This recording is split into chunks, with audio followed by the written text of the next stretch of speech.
পেশেন্টের কি খবর ডাক্তারবাবু? কি অবস্থা? এমনি ঠিক আছে, ভয়ের কিছু নেই। গুলিটা হাত ছুঁয়ে বেরিয়ে গেছে, কিন্তু বিপজ্জনক হতে পারত। আমি কি পেশেন্টের সঙ্গে একটু কথা বলতে পারি? ইঞ্জেকশন দিয়েছি, এখন ঘুমোচ্ছে, পরে কথা বলবেন পরে।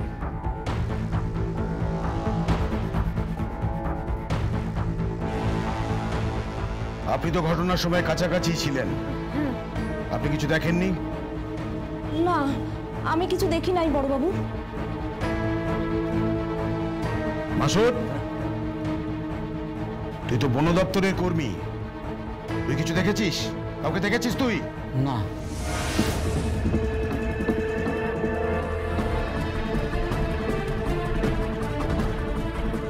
এই মাধবীলতা, তুই কাউকে দেখেছিস?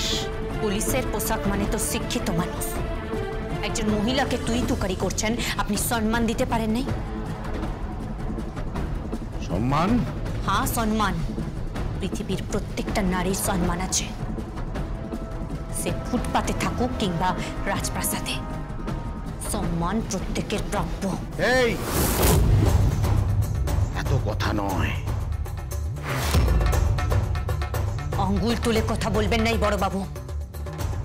মাধবীলতার নাম বলেও লুটিয়ে চলি নাই, শির দাঁড়া সিধা করে চলি একটা গাছের মতো, বুঝতে পাইরেছেন? আচ্ছা, বড্ড তেজ তোর। হ্যাঁ, তোকে আমি তুলে নিয়ে গিয়ে ইন্টারোগেট করব। চোখে দেখুন একবার, জংলাহাটা জ্বলে যাবে।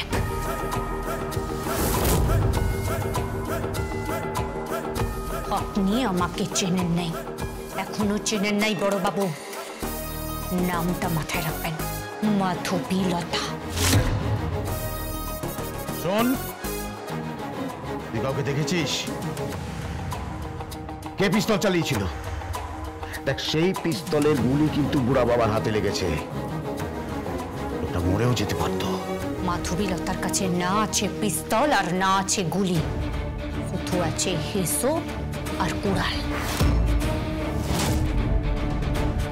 যেদিন জানতে পারবো এই বুড়া বাবাকে কে গুলি করেছে, সেদিন তার হাত আমি কাটে দেব।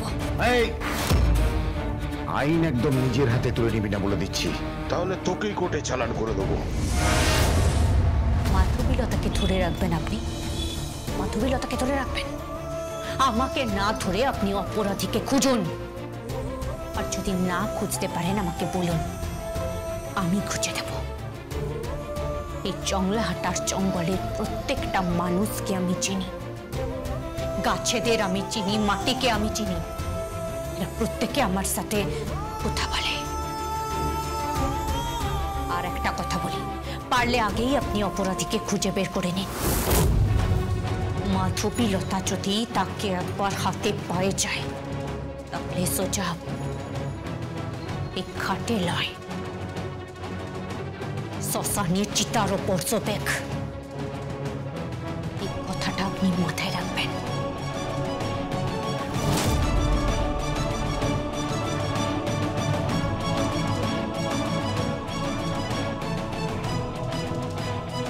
মেয়েটা তো খুব জেদি মাসুদ। হ্যাঁ বড়বাবু, ও জংলাহাটা ত্রাতা, পুরো জংলাহাটাকে বাঁচিয়ে রেখেছে একা একটা মেয়ে। হ্যাঁ বড়বাবু, মেয়েটা কিন্তু অপরাধীকে খুঁজে বার করবে কে? ওটা পুলিশের কাজ।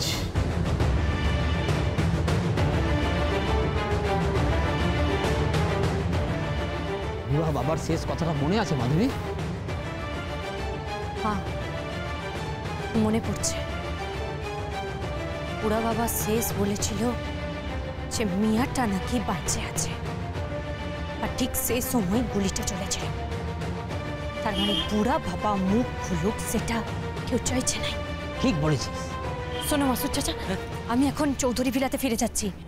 আমার সব রান্না বান্না বাকি আছে, আমার শ্বশুর মশাইকে ওষুধ খাওয়াতে হবে, শাশুড়ি মায়ের সেবা করতে হবে, সব কাজ কইরে আমি আবার ফিরে আসবো। আমার কি মনে হয় বলো তো, সেই লোকটাই হাসপাতালে আবার আসবে, আবার বুড়া বাবাকে মারতে চাইবে। আল্লাহ রে, কি কাউকে ছুতে দেবো না, কাউকে না, আমার জানের কসম। তুই যা মাধবী, তুই যা, আমি আছি, তুই যা।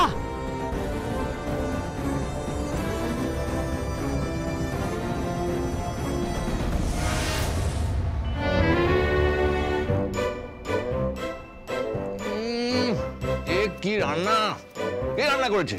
সাবিত্রী কি রান্না করতে ভুলে গেছে নাকি? সাবিত্রী, সাবিত্রী,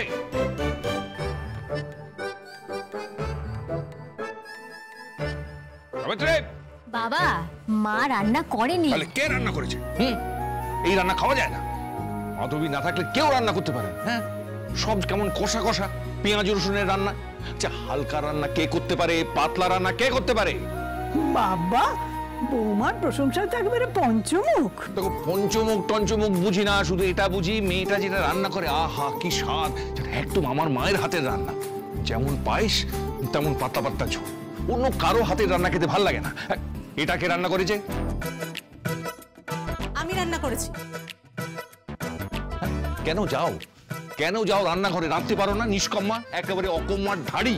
জেঠু, আপনি কিন্তু আমাকে অপমান করছেন। অপমান মানে? রান্না করতে পারো না তোমরা? কি গো, আহা পাতলা পাতলা চারাপোনা ঝোল খাচ্ছি, মনে হচ্ছে অমৃত। নিরামিষ খাচ্ছি, সেটাও মনে হচ্ছে অমৃত। সেদিন ওই বড়ি দিয়ে একটা পাতলা ঝোল করেছিল, ঠিক মনে হচ্ছিল ছেলেবেলায় মা যেন ওই রান্না করে দিচ্ছে, আর আমি গরম ভাত দিয়ে খাচ্ছি। তাহলে তাকে দিয়ে রান্না করান, আমাকে কেন বললেন? আচ্ছা, তুমি এভাবে বলছো কেন? তোমার জ্যাঠ শ্বশুর একটু খেতে চেয়েছে, তাতে অসুবিধাটা কি? খেতে চেয়েছে ঠিক আছে, কিন্তু ওকে এইভাবে ইনসাল্ট করতে পারে না। যখন তখন অপমান করে যাচ্ছে। মাধবী কি একলাই রান্না করতে পারে? আর কেউ রান্না করে না? না করে না। রান্না করতে গেলে খালি রান্না করলেই হয় না, ভালোবাসা লাগে।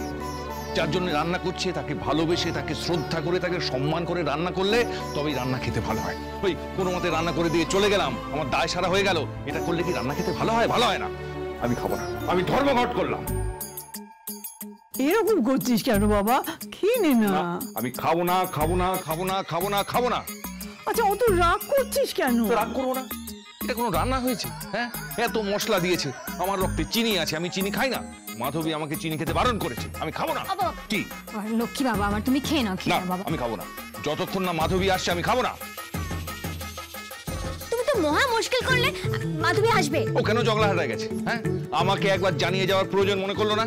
ও কি ভেবেছে ও স্বাধীন হয়ে গেছে? ঠিক আছে, ও ফিরে আসুক, এমন শাসন করবো না, ও ভাবতেই পারছে না।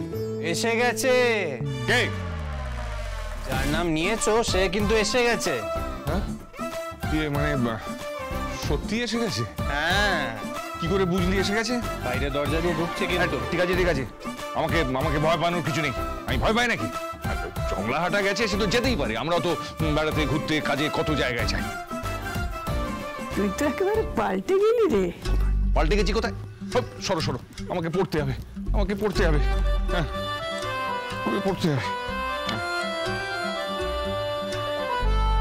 ওই অজগর আসছে তেরে, আমটি আমি খাবো পেরে, ঈগল পাখি ভয়ে মরে, ইঁদুর ছানা পাছে ধরে। বাবা, ওটা ঈগল পাখি। সব ঠিক বলতে হবে নাকি? আবার পড়তে শুরু করি।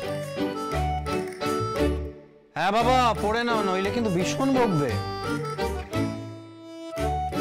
হ্যাঁ হ্যাঁ, পড়ছি পড়ছি। একেবারে শিশু বানিয়ে ফেলেছে। এতটা যে ভালোবাসার কাঙাল বোঝেনি।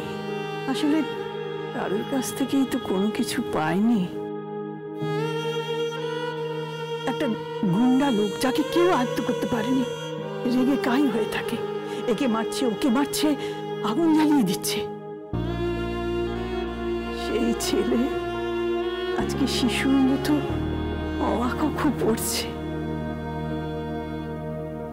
সত্যি মাধবলতা, তোর মঙ্গল হোক রে, তোর মঙ্গল হোক। এই অসুস্থ শ্বশুর, পড়া হয়েছে, আমি আসছি। সর্বনাশ করেছি, পড়া তো হয়নি। বাবা, তুমি বকা খাবে।